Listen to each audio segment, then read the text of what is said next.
살펴보고 있습니다. 최초로 가게 되어진 유럽의 첫 성이 빌립보였고, 그곳에서 만난 루디아라고 하는 여인에 대해서 함께 생각을 해보았습니다. 이 루디아는 유럽 최초의 핵심자이면서 동시에 유럽 전역의 복음화의 첫 시작이다 하는 차원에서 매우 중요한 사람이었고, 또 그 집을 제공하여서 선교센터로서 활용하면서 교회가 세워지는 일에 혁혁한 공헌을 세운 그러한 차원에서 우리가 함께 살펴보았습니다. 이제 오늘은 그 빌립보 성에서 바울 일행이 겪게 되어지는 한 사건을 본문을 통해서 생각을 해보려고 합니다. 그 사건이라고 하는 것은 귀신 들린 점치는 여종을 이제 만나게 되는데, 그 여종을 고쳐주게 됩니다. 귀신을 쫓아낸 거죠. 그러니까 그 여종을 통하여서 점을 보면서 돈벌이를 하던 그 여종의 주인들이 바울 일행을 고발을 하고 감옥에 가둡니다. 거기에서 성령의 역사하심을 통하여서 간수가 회개하고 복음을 받아들이고 구원을 받고, 그 간수와 간수의 모든 가족들이 다 구원 얻는 그런 일이 일어나게 되는 것이 오늘 본문의 말씀입니다.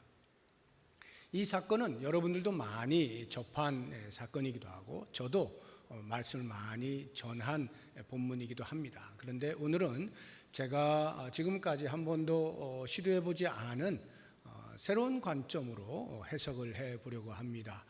그것은 고난이라고 하는 주제를 가지고 이 사건을 바라보는 것입니다. 사건에 등장하고 있는 여러 인물들이 있는데, 그 인물들이 각각 겪는 고난이 있습니다. 그것에 대하여 어떻게 반응하는지를 보면서 오늘 이 시대에 우리에게 있는 이 고난의 때에 우리는 과연 어떻게 해야 되느냐 하는 부분에 대하여서 말씀으로 도전을 받고자 하는 것입니다. 사실 고난이라고 하는 것은 어느 누구를 막론하고 모든 사람에게 다 찾아옵니다. 고난의 내용은 다를 수가 있겠죠. 그리고 정도가 다를 수가 있겠습니다. 그렇지만 누구에게나 다 고난이라고 하는 것이 찾아오고 또는 물러가기도 하고 이렇게 왔다 갔다 하는 것이죠. 그래서 그 고난에 대해서 과연 나는 어떻게 그 고난을 바라보아야 할지, 또는 그 고난에 대해서 어떻게 대처해야 될지 말씀을 통해서 잘 도전을 받을 수 있으면 좋겠는데요. 이 세 사람을 제가 소개를 하려고 하는데, 첫 번째 인물은 그 점치는 귀신 들린 여종의 주인들입니다. 주인들, 이렇게 복수로 나온 걸로 봐서는 그 한 여자를 놓고 여러 사람이 어떤 수입을 얻을 수 있었던 것 같습니다. 그들이 당한 고난이 있습니다. 그들이 당한 고난이라고 하면 경제적 손실을 입었다는 것입니다. 경제적 타격을 받았다는 것인데요. 19절을 보시게 되면 여종의 주인들은 자기 수익의 소망이 끊어진 것을 보고, 이렇게 돼 있죠. 수익의 소망이 끊어졌습니다. 그 여종이 점을 치는 것을 통하여서 돈벌이를 하고 있었는데 그것이 끊어진 거예요. 귀신이 나가버렸으니까요. 오늘날에도 보면 경제적 어려움으로 인하여 호소하는 사람들이 적지 않습니다. 그리고 이 경제적 어려움이 고난에 상당히 무게감을 준다고 하는 것을 모두가 다 알고 있습니다. 우리가 자살을 하는 사람들의 그 원인을 이렇게 분류를 해보면요, 1위 제일 많은 원인이 정신적 질병이에요. 그러니까 우울증으로 인하여서 이렇게 자살을 시도하게 되는 이런 사람들이 제일 많고요. 그 다음 2위가 경제적 어려움입니다. 그러니까 경제적 어려움이라고 하는 것은 자살을 시도할 만큼 그렇게 고난의 무게가 큰 것이다, 이렇게 이해가 되어집니다. 그러니까 이 여종의 주인들도 이제 수익이 끊어지게 되니까 한편으로 그것이 그들에게는 이제 고난이 되는 것이에요. 경제적 타격을 입었다 이 말이죠. 그러면 이 고난에 대해서 과연 왜 이 고난이 나에게 왔을까 하는 원인을 이제 분석하게 돼 있잖아요. 자연스럽게 이게 왜 나에게 왔지? 이렇게 원인을 분석할 때 이 주인들은 그것을 남의 탓으로 돌립니다.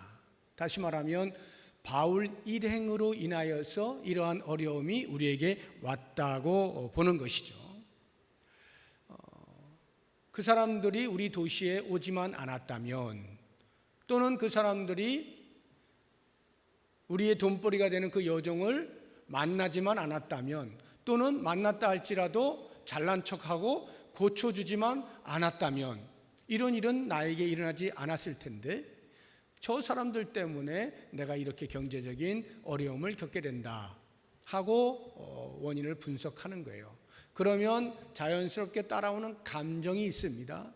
그 사람에 대하여서 분노가 생기는 거예요. 괘씸하다는 생각이 드는 것이고, 왜 저 사람 때문에 내가 이런 고생을 해야 돼? 하고 이게 화가 이제 치밀어 오르는 것이죠. 그래서 이렇게 분노가 생기게 되어지면 그에 따라서 대처하는 행동 양식이 거의 결정이 되어집니다. 보복 심리가 생기는 거죠. 화풀이를 하고 싶은 거예요. 안갚음을 하고자 하는 것이죠. 나만 고생해야 되냐? 나만 고난 당해야 되냐? 너도 한번 맛 좀 봐라 하고 그 사람에 대해서 내가 할 수 있는 내 힘을 동원해서 그 사람이 어려움에 처하도록 만들고자 하는 행동을 하게 되는 것입니다. 그래서 오늘 본문에 보게 되면 이 주인들이 한 것이 바울 일행을 고발하는 거잖아요. 행정당국에 고발을 해서 옥살이를 하게 만들지 않습니까? 이렇게 분노의 감정이 일어날 때 그것을 해소하기 위하여 보복을 한다면 일시적으로 그 행위를 통하여서 감정이 어느 정도 기분 전환이 될 수가 있을 수가 있습니다. 또는 상처난 이 마음에 어느 정도의 치유가 있을 수도 있겠어요. 그렇지만 사실 그와 같은 보복의 행위는 정작 내가 당하는 고난과는 무관한 일이죠. 그러니까 그렇게 보복의 행위를 한다 하여서 내가 고난을 잘 극복할 수 있게 되었다든지 아니면 그 고난이 사라지게 되었다든지 고난과는 전혀 무관한 내 감정의 기분 전환 외에는 별다른 일이 없는 그 정도인 것입니다. 그러면 우리가 오늘날 여러 가지 이유들로 인하여서 현재 고난에 처해 있을 수도 있고 아니면 과거에 고난의 경험이 있거나 이렇게 떠올리다 보면은 나는 어떻게 원인을 분석하고 대처를 했는가 생각을 해볼 수가 있겠죠. 과연 어디에 원인을 두고 있었는가, 그리고 나는 과연 어떻게 행동했는가. 만약에 그것을 남의 탓 또는 환경 탓으로 돌렸다고 한다면 그것은 보나마나 그것을 해소하기 위한, 이 분노의 감정을 해소하기 위한 어떤 방편을 사용을 했을 거예요. 우리는 성도들이니까 술을 마셔서 어떻게 하지는 않지만 자연인인 경우에 대부분 술을 한 잔 기울이지 않겠습니까? 그러면서 같이 술잔을 나누는 사람들과 함께 그 탓이 되고 있는 남에 대하여 말을 할 거 아니에요. 욕을 할 거 아니에요. 그렇게 하면서 그 사람 때문에 내가 이렇게 되었다, 또는 사람이 아니면 환경에 대해서 이런 일로 인해서 내가 이렇게 어려워졌다, 계속 화풀이를 할 거 아닙니까? 심하면 그 대상에 대하여 직접적인 어떤 공격적인 행위를 통해서라도 화풀이를 하겠죠. 만약에 우리가 그런 식으로 고난을 대처한다고 하면 바른 대처법은 아니다 하는 것을 알 수가 있어요. 두 번째 등장하는 인물을 보게 되면 간수를 우리가 한번 보겠습니다. 옥을 지키던 간수가 겪는 고난이 있습니다. 어떤 고난일까요?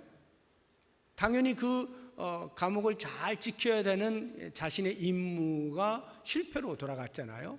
그러니까 당연히 실직을 하게 되어질 위기를 겪게 되어지고, 그 당시로 하자고 하면 감옥에서 예를 들어 죄수들이 다 탈옥을 하게 되어지면 그 책임은 거의 사형에 해당이 되는 거예요. 그러니까 얼마나 죽음에 대한 두려움이 있겠어요. 이것이 전부 그 간수에게 고난으로 지금 다가오고 있는 것이죠. 그런데 이 고난은 사실 이 간수가 어떻게 해서 일어난 일은 아니에요. 돌발적인 상황에, 외부의 어떤 상황에 의해서 일어난 것이죠. 26절을 보시면, 이에 갑자기 큰 지진이 나서 옥터가 움직이고 문이 곧 다 열리며 모든 사람의 매인 것이 다 벗어진지라. 간수가 어떻게 한 게 아니죠. 그냥 지진이 일어난 거예요. 문이 다 열려버렸어요. 그리고 착고에 채워 있던 것들이 다 벗어지니까 당연히 이 간수의 입장에서는 큰일 났다, 죄수들이 다 탈옥했구나, 이렇게 생각할 수밖에 없는 거죠. 고난이 엄습하는 겁니다. 근데 실제로는 죄인들이 도망가지는 않아요. 28절을 보시게 되면 바울이 크게 소리질러 이르되 내 몸을 상하지 말라, 우리가 다 여기 있노라, 이렇게 말하죠. 물론 여기에서 우리가 다가 바울과 실라 외에 나머지 죄수들 전부 다 이런 의미인지는 명확하진 않아요. 바울과 실라도 이미 두 사람 복수이기 때문에 이 두 사람을 말하는 것인지 아니면 죄수들을 다 포함한 우리가 다 이렇게 말하는 것인지는 명확하진 않습니다만, 정황상 전부 다 같이 있었을 확률이 매우 높습니다. 왜냐하면 이 바울이 한밤중에 신라와 함께 일어나서 찬송하고 기도한단 말이죠. 그때에 지진이 일어나는 거예요. 옥토가 흔들리는 거예요. 문이 막 열리고 자신들이 이렇게 채워져 있던 것들이 다 벗겨지는 거예요. 그러면 이 죄수들이 이미 찬송하고 기도하는 소리를 다 듣고 있는데, 그와 때를 맞춰서 이런 일이 벌어졌을 때 어떻게 생각하겠어요? 야, 저 사람들 뭔 그런 능력이 있나 보다, 아니면 신이 어떻게 하는가 보다, 당연히 그런 생각을 하겠죠. 그러니까 두려움이 생길 수밖에 없고 바울의 말 한마디가 이제 귀를 쫑긋 세워서 들을 수밖에 없는 상황이 된 거예요. 그럼 바울이 어떻게 했겠어요? 막 흩어지게 놔뒀겠습니까? 잠잠하라고, 기다리라고 이렇게 다독이지 않았겠어요? 그러니까 이 간수가 이러한 절체절명의 위기 가운데 있을 때, 야, 걱정하지 마, 우리 안 도망갔어, 우리 다 여기 있어, 이렇게 말한 것으로 보면 거의 틀림이 없다 생각이 듭니다. 아무튼 이러한 이제 간수의 입장에서는 이 바울의 말을 듣기 이전까지만 해도 변고가 일어난 거잖아요. 이제 고난이 다가온 거예요. 그때 이 간수는 어떻게 원인을 분석했을까요? 간수는 내 탓으로 돌리고 있는 것을 보면, 내 탓이다, 내가 임무에 소홀히 했다, 내가 조금 부주의했다, 내가 무능해서 하고 내 책임이다, 내 책임이다, 이렇게 하는 것입니다. 일반적으로는요, 내 탓이다 하는 것은 좋은 태도예요. 고난이 다가올 때, 어려운 일이 다가왔을 때, 봉착했을 때에 이것이 내 탓이다 라고 하게 되어지면 자기 자신을 돌아볼 수 있는 기회가 생깁니다. 그리고 다음에는 그와 동일한 실수를 하지 않아야 되겠다라고 하는 생각도 하게 되어지고요, 점점 더 발전할 수 있는 계기가 되는 거죠. 그러니까 내 탓이라고 말을 할 때는 좋은 거예요. 그런데 주의해야 되는 일이 있습니다. 내 탓이라고 하는 것이 무조건 다 좋은 것은 아니에요. 만약에 부정적인 감정이 발생할 수 있는 가능성이 생긴다면 그것은 아주 조심해야 됩니다. 무슨 말이냐면, 그냥 이것은 내 탓이에요, 나 때문에 이런 일이 일어났어요 하고 사건이 끝날 정도의 사건이라면 괜찮아요. 그건 좋은 일인데, 그걸 넘어서는 무게의 상황이 발생하게 되었을 때, 내 책임으로 여기고 그냥 사겨서 끝날 수 없는 그 정도의 상황이 발생하게 되었을 때, 그러면 어떻게 될까요? 내 탓이야, 내 탓이야 자책을 하면 할수록 점점 실망하게 되고 낙심하게 되고 나아가서 좌절하게 되고 절망하게 되는 것이죠. 감정이 그렇게 발전을 하게 되는 것입니다. 19세기의 유명한 실존주의 철학을 대표하는 그 덴마크의 철학자가 있죠. 키에르 케고르라고 하는 철학자가 책을 썼잖아요. 죽음에 이르는 병. 이렇게 해서 그 책에서 죽음에 이르는 병이 뭐냐? 답을 내리기를 절망이라 이렇게 말을 한단 말이죠. 죽음에 이르는 병, 절망은 병이다 할 만큼 절망은 아주 사람에게 해악스러운 건데 그 절망의 끝이 죽음으로 간다 이 말이에요. 실제로 간수를 보니까 그러고 있지 않습니까? 내 탓으로 돌리다 보니까 좌절과 절망이 몰려옵니다. 결국 그가 선택할 수 있는 최후의 마지막 행동이라고 하는 것이 27절을 보면 간수가 자다가 깨어 옥문들이 열린 것을 보고 죄수들이 도망한 줄 생각하고 칼을 빼어 자결하려 하거늘. 그냥 도망했구나 하고 곧바로 자결하고, 이게 아니겠죠. 그 사이에 많은 감정들이 흘러가지 않았겠어요. 근데 거기에 그 감정이라는 게 뭐겠어요? 좌절하는 거죠. 절망하는 거죠. 아, 이제 나는 끝났어. 내 직업은 이제 완전히 끝난 것이고 나는 그 문책을 받으면 더 이상 살 길이 없어. 완전히 절망 가운데 빠지는 거죠. 그러니까 그가 선택할 수 있는 마지막 행동이 자결하는 것입니다. 나에게 다가온 고난, 그것을 내가 더 이상 견딜 힘이 없고 버틸 힘이 없고 뚫고 나아갈 힘이 없다, 이길 힘이 없다라고 판단이 되어질 때에 최후에 떠올리는 해결책은 그 고난이 있는 시공간으로부터 떠나는 거죠. 어떻게 떠날 수 있어요? 죽는 것밖에 더 있습니까? 그러니까 자결을 시도하게 되는 거예요. 이 자살이라고 하는 거 참 위험한 겁니다. 우리나라의 자살률이요, OECD 국가 중에서 불명예스럽게도 1위를 차지하고 있습니다. 1위예요. 일본이 상당히 자살률이 높은데 전체적으로는 일본보다 우리가 높아요. 청소년만 보면 일본이 더 높습니다. 청소년만 보면. 그런데 전체 인구로 보게 되면 우리나라 자살률이 훨씬 높아요. 1990년대에서부터 서서히 자살의 분위기가 사회에 퍼지게 되면서 2000년대, 2000년, 2010년 즈음에는 피크에 오릅니다. 그래서 10만 명을 단위로 해서 33명, 34명까지 자살을 합니다. 2009년, 2010년에. 그러다가 2016년 발로 이렇게 조사된 거에 의하면 10만 명당 25.8명이 자살을 합니다. 뭐 한 7, 8명 정도 줄어들긴 하였습니다만 여전히 높은 수치예요. 근데 중요한 것은요, 자살한 사람의 수치가 중요한 게 아니에요.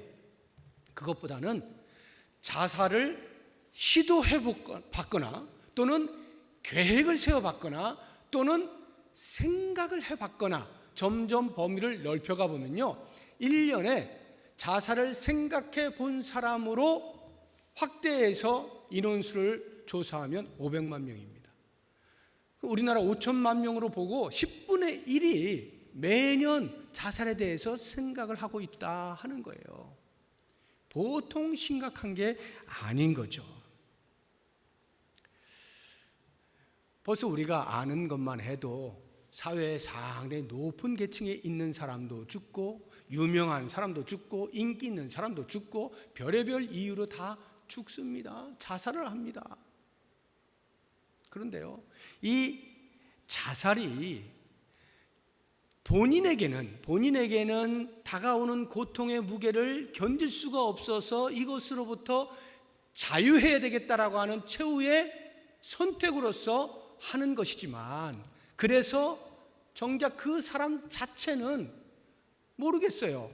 뭐 죽으니까 더 이상 고통은 없겠죠. 그러니까 자유할 수 있을런지 모르겠지만 그 이기적인 행동으로 인하여서 나타나는 부작용은 말로 표현할 수가 없어요. 그 자살한 사람의 주변 사람들이 훨씬 더 큰 고난의 무게를 견뎌야 돼요. 고난이 다가오게 되는 거죠. 그것이 주변 사람들에게만 해당되는 게 아닙니다. 이 사회에 대하여서 힘들면 그냥 죽어서 해결하자 라고 하는 전혀 있어서는 안 된 해악된 풍습이 그 사회에 만연하게 되는 거예요. 그것을 남기고 죽는 거예요. 그러니 그 자살이라고 하는 것이 얼마만큼 해악된 것이냐 하는 것을 좀 깊이 인식을 할 필요가 있어요. 나 한 사람 그냥 편하자고 하는 그런 문제가 아니라는 것을 꼭 기억을 해야 돼요. 그래서 이 자살은요, 신학적으로는 뭐 말할 필요도 없어요. 신학적으로는 절대 금하여지는 내용이기도 하지만 굳이 신학적인 이야기를 하지 않더라도, 성경 이야기가 아니더라도 일반 사회 윤리학적으로 볼 때도 이것은 있어서는 안 되는 일이다 하는 것을 우리가 꼭 기억을 해야 합니다.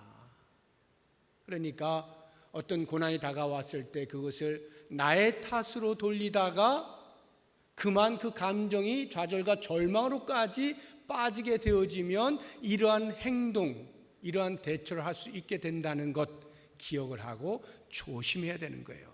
그러면 이제 오늘 우리가 함께 묵상을 해보려고 하는 고난이 다가올 때 좋은 대처는 어떤 것이냐 하는 것을 바울과 실라를 통해서 한번 생각을 해보도록 하겠습니다.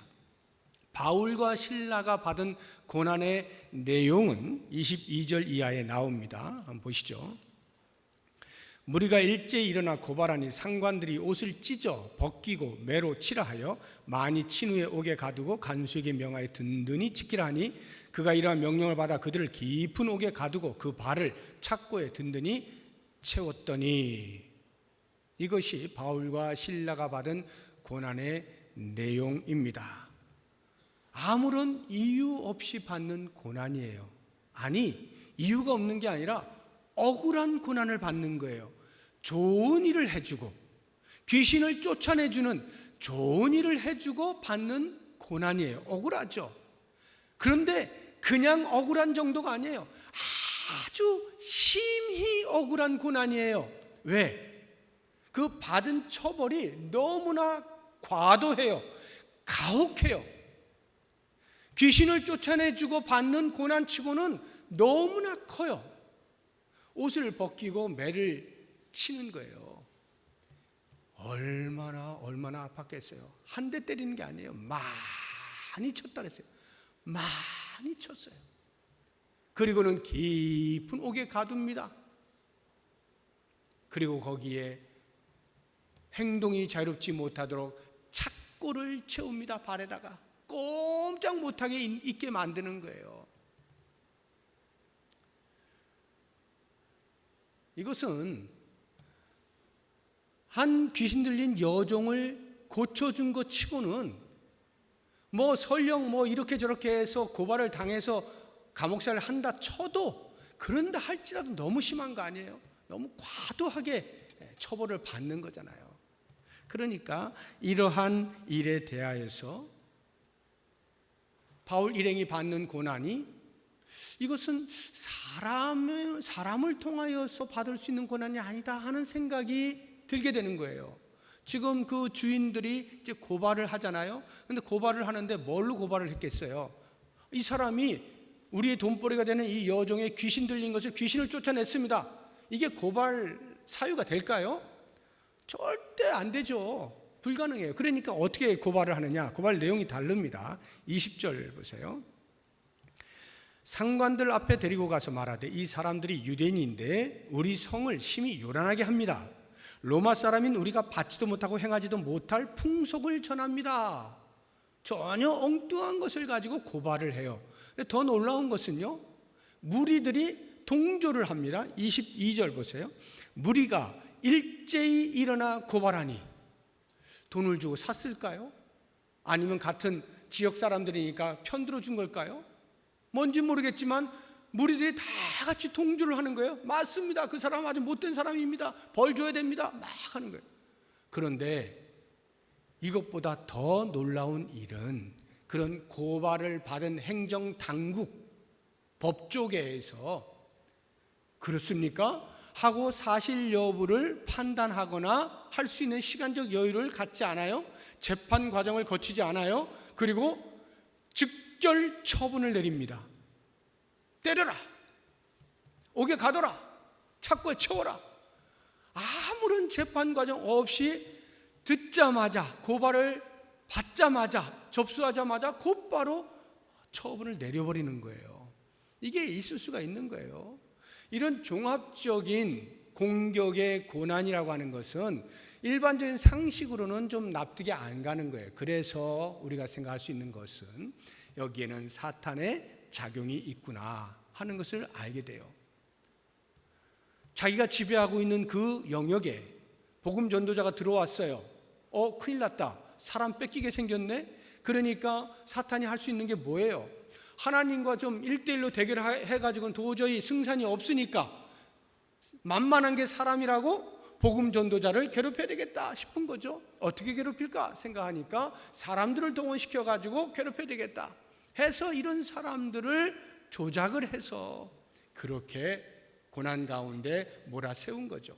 사탄이 하는 일이 아니고서는 일반적으로 사람의 상식으로는 이 정도의 고난을 받을 수가 없어요. 이렇게 바울 일행이 사탄의 어떤 일로 인하여서, 사람으로 인하여서 이렇게 고난을 이제 받게 되어집니다. 그러면 어떤 이제 그 생각이 들까요? 내가 왜 이런 고난을 받지? 이제 이 바울과 실라도 이제 원인을 분석할 거 아니에요. 왜 이런 고난이 나에게 왔지? 그랬을 때에 이 바울과 실라는 남 탓을 하지 않아요. 하나님 탓을 돌리지 않습니다. 하나님, 이게 뭡니까? 지금 제가 당신을 위해서 이렇게 충성을 다하고 있는데, 헌신을 하고 있는데 이게 뭡니까? 왜 이걸 안 막아주십니까? 하고 하나님께 탓을 돌리지 않아요. 그렇다고 해서 그것을 자기 탓으로 돌려서 내가 괜히 2차 선교여행 나와가지고 이 고생을 하네 하면서 회의감에 빠져들거나 아니면 좌절감에 깊이 빠져들고 내가 다시는 이런 일 안 한다, 이런 식으로 반응하지도 않습니다. 바울과 실라가 보여준 원인의 분석은 그 사건, 이 고난의 상황은 하나님의 섭리 안에 있다, 이렇게 보는 겁니다. 하나님의 섭리 안에 있다. 하나님의 일하심이 이 고난의 상황 가운데 반드시 있다라고 하는 것을 인지하고 인정하는 거예요. 이게 놀라운 거예요. 그렇게 되어지면요, 감정이라고 하는 것이 전혀 다르게 반응을 합니다. 바울과 실라도 똑같은 사람이잖아요. 그러면 이런 억울한 고난을 당하게 될 때 어찌 감정이 편할 수가 있어요?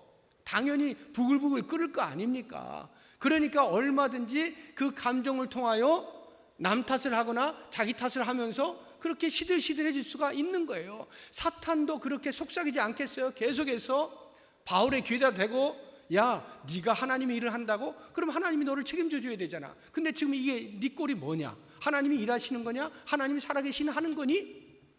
하나님이 만약 좋으신 분이라고 하면 너를 왜 이렇게 이런 어두운 감옥에다 가둬놓고 있냐? 계속 속삭일 거 아니에요. 그럴 바에는 차라리 야, 포기해. 네가 무슨 하나님의 일을 한다고 그렇게 잘난 척하고 돌아다니고 말이야. 결국에는 이 꼴이 될 거면서 하면서 스스로 자괴감에 빠지게 만들고, 이러한 감정의 공격을 사탄이 계속 할 거 아니에요. 그런 중에 바울이 흔들리지 않는 거예요. 분명 그의 마음속에도 그런 감정이 있겠지만 그 감정이 남의 탓으로, 자기 탓으로 돌리는 일의 도구로 쓰여지지 않도록 제어를 하는 거예요. 이게 놀라운 거예요. 그리고는 바울과 실라가 갖는 것이 평상심입니다. 평상심이에요. 한번 25절 보죠. 한밤중에 바울과 실라가 기도하고 하나님을 찬송하며 죄수들이 듣더라. 기도하고 찬송하는 것, 그들의 평상시의 모습이에요. 근데 우리는 이제 이 한밤중에 이렇게 했다라고 해서 이 한밤중에 대해 특별한 어떤 생각을 이제 가지려고 하는 경향이 있는데, 여기 한밤중은 중요한 게 아니에요. 시점이 중요한 게 아니에요. 왜냐하면 지금 여기 한밤중에라고 하는 말은 다른 시간 다 놔두고 딱 한밤중이 되기를 기다렸다, 그 시간에 찬송하고 기도했다, 이런 뜻이 아닙니다. 그러면 그들이 평상심을 가졌다는 말이 항상 밤마다 이렇게 기도했다는 것인데 그런 의미가 아니고요. 여기 한밤중이라는 말은 이런 거예요. 매질을 심하게 당했잖아요. 그러니까 거의 의식을 잃을 만큼 되는 거예요. 그런데 거기에다가 뭐 편안한 곳에서 쉬는 게 아니라 칙칙하고 어두운 감옥에 갇히고 착고에 채워가지고 꼼짝도 못한 채 이러고 있으니까 거의 의식이 몽롱한 상태로, 의식을 잃은 상태로 있었다, 이 말이죠. 그러다가 이제 시간이 지나서 깨어난 거예요. 그 깨어난 때가 한밤중인 거죠. 깨어나니까 그들이 한 게 평상시에 하던 걸 하는 거예요. 기도하고 찬송하는 거예요. 만약 그들이 사탄의 속삭임 속에서 그들이 갖는 감정을 그대로 노출시켰다고 한다면 어떻게 찬송하고 기도할 수가 있겠어요? 당장에 원망하고 불평하고 하소연하고 땅을 치고 한숨을 푹푹 쉬고, 이게 정상적인 감정의 표현 아니겠어요? 그런데 그들이 그렇게 하지 아니하고 평상심을 유지할 수 있었던 것은 이 고난에 대한 원인의 분석을 밖에서 또는 자기 자신에게서 찾지 아니하고 하나님의 섭리로 보는 거예요. 그 고난이 하나님의 일하심 속에 진행이 되고 있다고 보는 거예요. 그래서 그 고난 넘어, 내 눈으로 보이지 아니하고 내가 인지할 수 없으나 그 고난 너머에까지도 하나님이 계속 일하고 계신다, 하나님의 섭리가 미치고 있다, 이것을 인지하고 인정하게 되니까 부글부글 끓는 마음이, 회의적이고 좌절에 빠질 그러한 마음이 평상심을 유지하게 되면서 하나님을 향하여서 기도하고 찬송할 수가 있게 되어진 것이죠.